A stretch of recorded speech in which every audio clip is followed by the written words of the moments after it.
পুরনো ক্লাব সান্তোসের জার্সিতে ফিরলেন নেইমার, কিন্তু সেই ফেরাটা শেষমেশ এক রঙিন উৎসবের গল্প না হয়ে থাকলো হতাশার এক অসমাপ্ত চিত্রনাট্য হয়ে। ব্রাজিলিয়ান সিরিয়া লিগে সান্তোস এবং ফ্লামেঙ্গোর মধ্যকার হাই ভোল্টেজ ম্যাচটিকে ঘিরে তৈরি হয়েছিল চরম উন্মাদনা। দীর্ঘ ইনজুরি থেকে সেরে উঠে এই ম্যাচেই সান্তোসের শুরুর একাদশে নামেন নেইমার।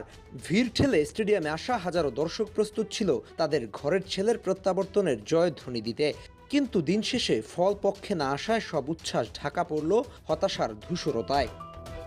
পুরো গ্যালারি জুড়ে ছিল নেইমারকে ঘিরে বাড়তি মনোযোগ, তার প্রতিটি টাচেই উঠছিল গ্যালারির গর্জন, যা জানান দিচ্ছিল এই ম্যাচের গুরুত্ব। কিন্তু মাঠের খেলায় প্রথমার্ধেই ধাক্কা খায় সান্তোস।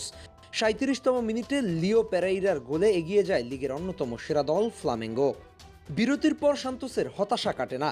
৫১তম মিনিটে জিওর্জিয়ান দে আরাস্কায়েতার নিখুঁত অ্যাসিস্টে জর্জ গোল করে ব্যবধান দ্বিগুণ করেন। স্কোরলাইন ২-০ হওয়ার পর খেলার নিয়ন্ত্রণ পুরোপুরি চলে যায় ফ্লামেঙ্গোর হাতে।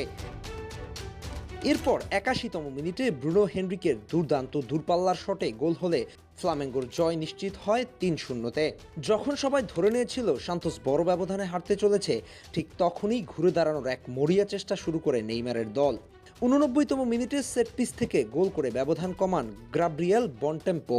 অতিরিক্ত টাইমের ৯১তম মিনিটে বেঞ্জামিনের পাসে দ্রুত আরও একটি গোল করে লাউতারো দিয়াজ।